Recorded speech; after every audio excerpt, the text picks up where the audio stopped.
Hello and welcome to Art Show. I'm Craig Stover, and today I have with me Paula Cahill. Hi, Paula. How are you today? I'm well. How are you, Craig? Good. I was excited to see that I was going to be talking with you today. I guess maybe it's because I mentioned you, suddenly your posts keep showing up in my feed over and over again. So I was like, okay, this is going to be good.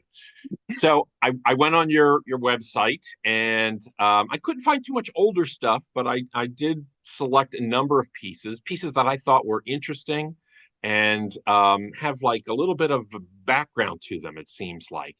And I wanted to start out with this piece because it's a little bit different from the current work that you're doing, right? So that line that you're using is a lot more rambling, I want to say, for a better Yeah. purpose. So, what is it? Is there a reason why I chose this particular painting? I mean, is there something behind this? Well, I think that when I started to create this new body of work, which was back in 2017, this was one of the first paintings that I made. Okay, And it is partially based on movements of fish in an aquarium that I tracked, okay. and also partially based on music by a friend of mine who is a composer. Mm-hmm. Mm-hmm. Okay. Do you normally have music going on in your studio, or was this very specific? This was very specific. I usually don't paint with music. Okay. All right. The other reason I chose this, which I thought it's a device that you don't seem to be using currently. But the idea that there's areas where you've changed your mind, that you've scrubbed it out, that you're almost like having a second story over top of it. Was that something that you had previously done, but you're not doing as much of now? I'm just sort of guessing here. Okay. I think this painting is from 2017, if I'm correct. Uh-huh. And I was originally actually a figure painter, and I probably painted the figure at least as long as I've been painting abstractly. Okay. So when I transitioned into working abstractly and working with line, that was in 2011. And at that point, I created lines for a while. I was in graduate school. And then when I graduated, I was like a kid in a candy store. And I wanted to try every type of abstract painting or inventive painting that I possibly could. And that is exactly what I did for about 6 years. Okay. And I was not painting lines during that period. And then I got serious. I decided, boy, I want to be a more real, serious artist, whatever that means. And Okay. so I wanted to show my work more, maybe even sell a painting. So I talked to some gallerists, I talked to some friends, and finally, someone point blankly said to me, "Look, Paula, you are an art dealer's nightmare. You have got to pick one thing and settle down and work on just that for at least 6 months instead of Okay. jumping all around." And that's when I decided to return to the lines. However, I sort of brought back in the things that I was, the types of paintings and the way of working that I was doing back in 2011. Mm-hmm. Well, I kind of like those, right? I like the idea that I get a glimpse at a previous thought pattern that has been overwritten. To me, that's kind of it makes the picture very interesting in that regard. And it also there's a big play on colors there as well. So I know what you mean though about galleries and what they want, what you want to do. So this I also I love this particular painting. So where does this fit in to? Is this right before the current stuff, or is this super current? fairly current. I think I made this painting during the pandemic. Mm-hmm. And was it an understanding when you went to make this?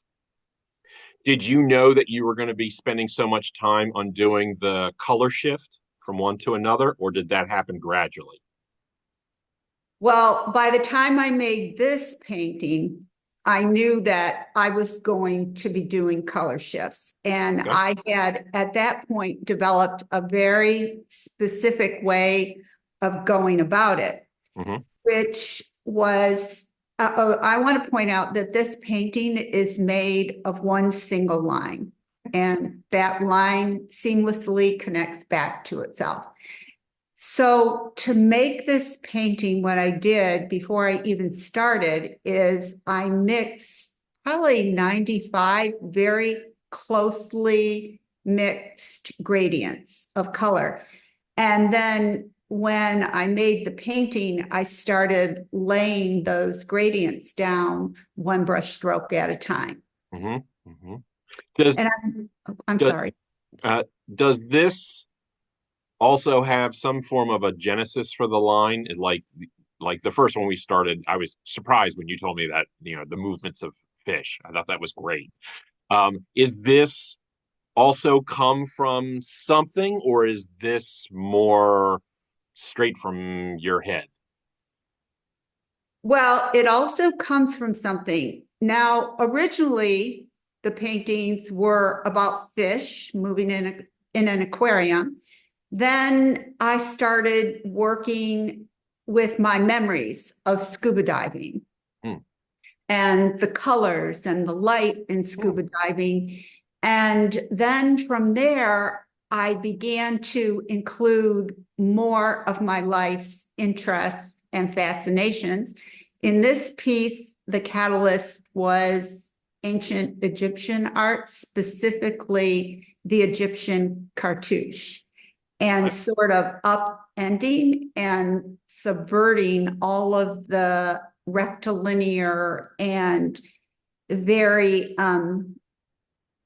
how can I say it, very much an encasement of each form Okay. and no overlapping, and also um, more of an oblong and rectangular shape than square that you would see in an Egyptian cartouche. So when you say Egyptian cartouche, are you referring to the fact that there's an area with information in it, like a name, or are you just talking about like the shape of the cartouche?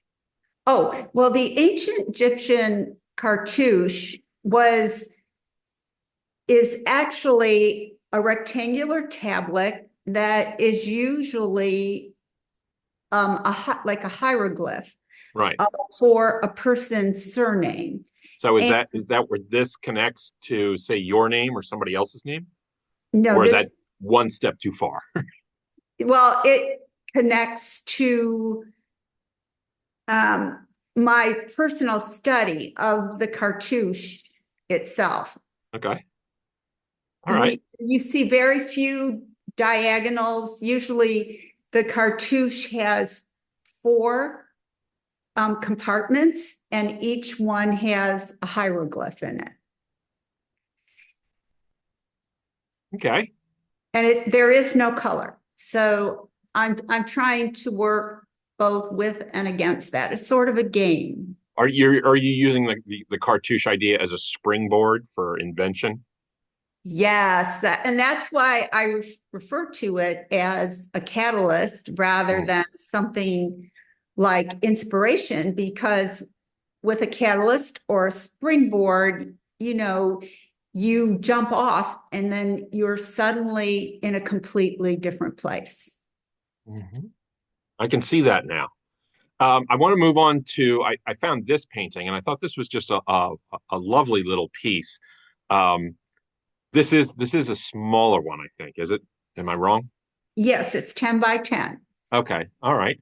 So was this sort of a one-off? Because there weren't many pieces where you're really sort of focused on the circle as much. Um, Was this a one-off piece, or were there others that I haven't seen, or was this also a springboard for something? Well, actually, there are other circles, but they are much more recent. And this too is a more recent painting. I think I made that last year. Um, there was one large piece with a circle the year before. But more recently, I've been investigating the circle, and I think circles are very beautiful. Mm-hmm. And we have made some new pieces. They were in a show recently, but I haven't had time to get them photographed and onto the website. Is out of curiosity, the other paintings that we've talked about so far have sort of uh, catalysts for the forms in the center. Is there another catalyst for this? Is this also sort of fish related, or is this the circle implying what should be inside? Well, this piece, I think, is definitely more geometric, and geometry is a long-term interest of mine from childhood. It's a piece that I really didn't intend to have so many lines in there, to be honest. It But worked out. once I got started, I sort of just kept going, Craig. Okay. And this piece, again, it is one single line. It Yeah. changes color, it overlaps, but it's one single line and it kind of connects back to itself. Oh, sorry, I It's didn't mean okay. to go forward, but I will. This particular painting, this was a last minute inclusion. I wanted to ask you about this because one, I think it's a little bit different from a lot of the pieces that I knew you from, but it also, because of the title, it made me laugh, right?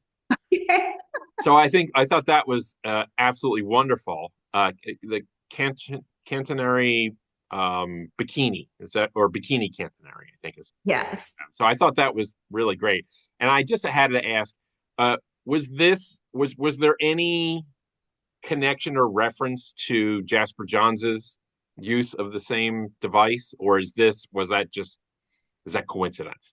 Oh, you must have gone to the Philadelphia retrospective. Am I right?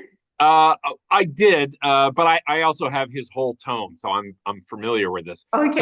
that word naturally popped up, and I started to see this. But I think yours is better because I think it's so much funnier, right? I just love the idea of that. For the people who don't know what I'm talking about, do you want to explain what I mean? Sure, sure. Well, first of all, you are correct. And I myself attended the Jasper Johns Was it 89 retrospective.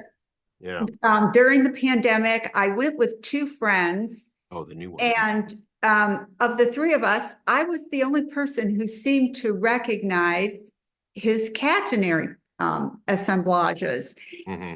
And when I saw those, a little light went on in my head, and I thought, you know what? I'm going to I'm do something with I'm catenary. stealing. I tell you, I can't go to the museum without stealing at least one good idea. This is a great idea to steal, so I totally get it. As a matter of fact, it might pop up in some of my work later, so you never know. Seriously, they hit me like lightning. Yeah. And it took about a year. Mm-hmm. It sort of percolated. And so I decided to do my own interpretation of the catenaries. For people who don't know what a catenary is, it's basically the arch or the curve that's formed when you take a chain or a rope and you fix it at two ends. And gravity basically causes the rope to collapse in on itself and distribute weight evenly, which creates that curve. With the Uh, bikini part, that's the genius part.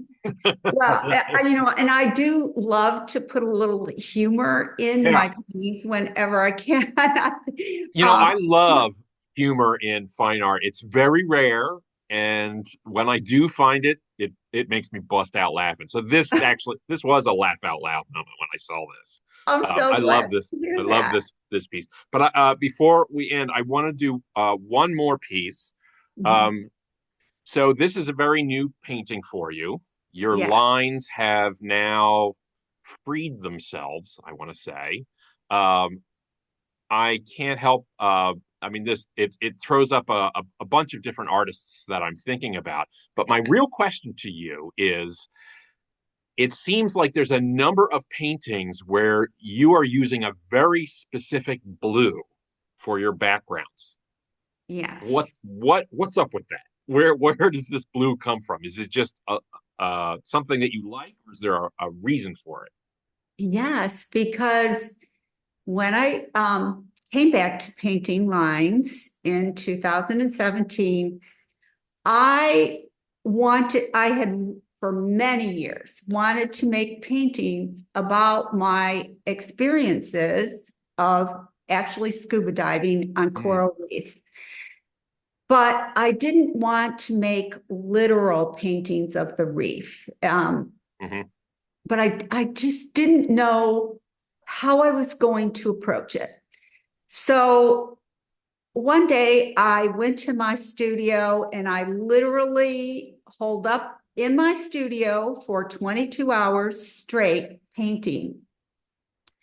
And I hit upon the idea of not, like I said, not literally representing the reef, but trying to represent the color that changes as you travel across the reef.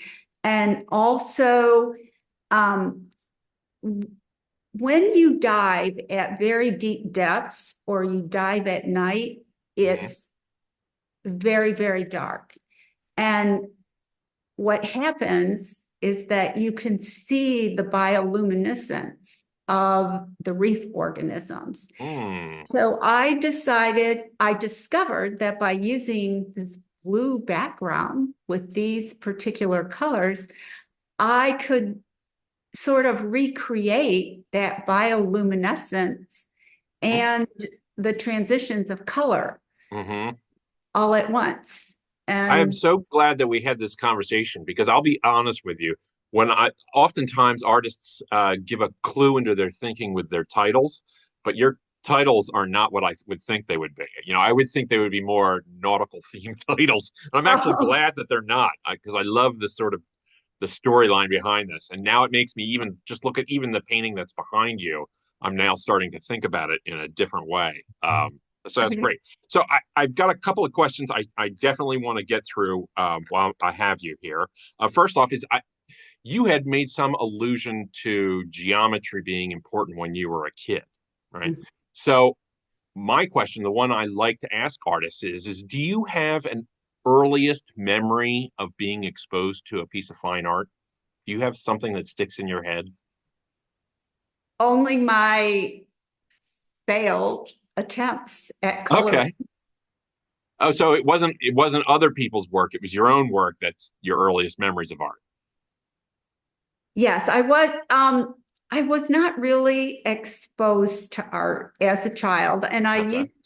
I was very ashamed to admit this, but I never even painted or made art until I was in my 40s. Okay. That's great. So Mhm. at what point in your 40s did you decide to become an artist? Did it was it like a switch one day? I'm an artist now, and that you move forward, or was it a gradual? How did that happen? Oh, well, okay. My husband and I had just moved to New Jersey for my husband's job, and I didn't know a soul there. I had three young children, and he said, I found this place called the Princeton Arts Council. I know you always wanted to try painting. Why don't you go over there and try a class. Okay. So I did. And it Well, snowballed. once I made my first oil painting, I Okay. just felt like, wow, All where right. have you been all my life? Now, I'm sure there were moments when my husband regretted ever making that suggestion, I'll get over it. but it's all history now. And I just kept going. I really, Well, let me ask you. I've got a couple of questions about your process. The first one is do you keep a sketchbook or do you just launch right in? oh, I hate sketchbooks. Okay. I've never liked sketchbooks. All right. But I make tons of tiny little drawings. Okay. And that's how I got into line, making tiny little basically drawings that were just me tracking fish movements in an aquarium. Does Like is do you use those then to do you enlarge them to say like the pieces that are behind you, or do you just use them as a springboard and then maybe alter them? they're more like a springboard. But now sometimes I'll jump right from the tiny painting to a really large piece, which when I'm in the middle of it seems like a total catastrophe. Uh-huh. And I can end up Good. making a lot of revisions. Sometimes, or a lot of the time, what I do to try to help myself out is I'll actually then make a like cut out a large piece of craft paper, sort Uh-huh. of in the same format and in a larger scale to just start to work things out. Okay. But then it always becomes, something different. Yeah. Does it do you handle your color in the same way? Is your color thought out all beforehand, or are you open to improvising and changing color while you're working? Usually I have to change color Okay. and sometimes wipe things out to make Hmm. it work. Now, for the very first time ever with this piece behind us, I actually planned it out. Okay. But it was very difficult. It's something that probably taken me years to get there. That's good. You don't Yeah, want it to be the same all the time. right. So you're in your studio, you're going to make something new. You don't have anything planned. Is there anything that, for lack of a better term, sparks your creativity? Well, What gets you based moving? what gets me moving? Well, one thing that really gets me moving is if I clean my studio. Okay, yeah, Something about when everything's clean, it just makes me want to paint. After you made a large painting or you've done a series of 10 or 12 paintings and you finished it, your studio can just be trashed. right. And it can be really hard to get in there or to have any ideas when everything's a mess. So I yeah, often ask artists about studio rituals, and you're not the first person to say this, but I had an artist who says the first thing they do is they spend time cleaning their studio because they know they're going to ruin it, and then they leave it once it's ruined. So it's the cleaning up that gets them sort of moving. I have an artist I need to connect you with. I think you guys are similar. okay. Um, I have a question here that I've started to ask artists, and I really like it because sometimes it's a stumper and sometimes it's not. Do you consider your works to be autobiographical at all, or are you trying to make things that are maybe separate from your life? Um, I think if you look at them, you will not think that they're autobiographical in any way. But realistically, I think that all of us bring our life to the painting. You can only paint what you know and what you've experienced. So they're autobiographical just in that most of them spring from things that I love, things that I've been fascinated with. Um, So and they act as a record of things that you've come across or things that have gone through your mind. I guess I want to right. say. Okay. Do you have any hopes of what people might walk away with after looking at your work, or is that also a separate thing? Oh, that's a fun one. Well, I think there are two type of people that look at my work, and it's fine with me if someone just walks by the painting Mm-hmm. and thinks it's a whole bunch of different lines, Mm-hmm. and that's it. That's Okay. okay.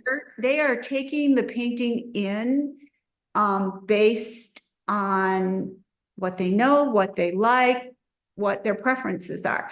But for someone who prefers to really get into the painting, Mm-hmm. there's more.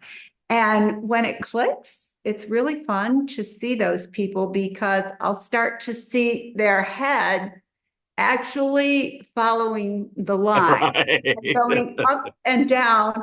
And that makes me feel really great. When I first came across your work, I knew that there was some other storyline, but I always thought like these are like, you know, you're doing with the brush and the quality of line what Bryce Martin did, but I knew there was a better story for you. You're like Bryce Martin with a better story. So I have time for just two more questions. Flies by real quick. Sure. So I know that you do paintings, you do works on paper as well. Have you ever wanted to do other mediums? Is that ever in the future? Sculpture, photography, poetry, dance, whatever. I did do a variety of sculpture when I was in undergrad. Okay. It was part of the training. I really loved it. I think about that all the time. Okay. Um, I just haven't gotten to it. All But right. that's all. So you might get back to sculpture, is what I'm hearing. It could, yes, Have you ever definitely. done any printmaking? Just a couple lino cuts. But Okay. that's another thing I really want to do. I would love to see your work. Your work would work really well as prints. So yeah, Thank I'm you. a supporter behind that. Do it. So time for just one more question. Question I ask almost every artist. What does making art do for you? Well, first and foremost, it is extremely immersive and contemplative. For me, I can be painting for hours and it will seem like only 90 minutes have gone by, which consequently makes me end up here sometimes until 2 or 3 in the morning.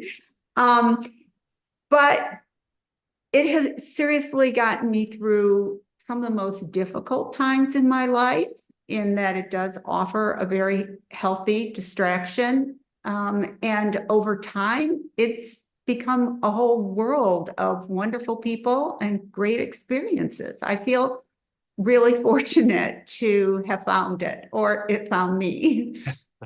That's a great way to put that. Well, Paul, I can't thank you enough for coming by to talk with me today. I really appreciate your time.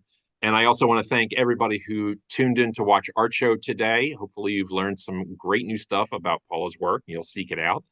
Um, Of course, our show exists because of our viewers, so please make sure to like and subscribe. That helps push our show out to additional people. If you have any questions, put them in the comments section. If we can't answer them, we'll push them on to Paula's. And if you like today's art show episode, choose another artist from our vast catalog of artist interviews. We would love to hear what you think. Again, Paula, thank you very much for coming by. I really appreciate it. Thank you, Craig. Take care, everyone.